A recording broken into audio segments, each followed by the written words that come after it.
Bud Purnima, May 23rd, 2024, Buddha Park. माँ आ गई भाई, माँ रोटी लेके आई है। हेलो पासों बनने के लिए तैयार हो जा,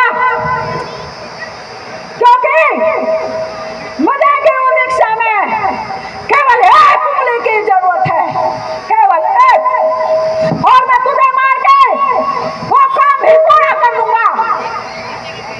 माँ बेटा ऐसा मत करो। क्यों ना करो?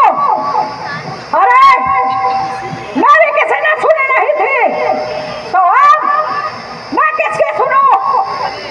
अब नहीं सुनूंगा। और तू मरने के लिए तैयार हो जा माँ, अब मैं तुझे नहीं छोड़ूंगा।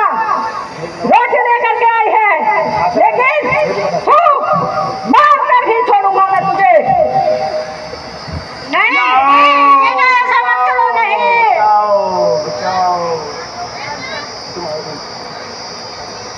अब मैं छोड़ूंगा, अब मैं तुझे मार दूंगा।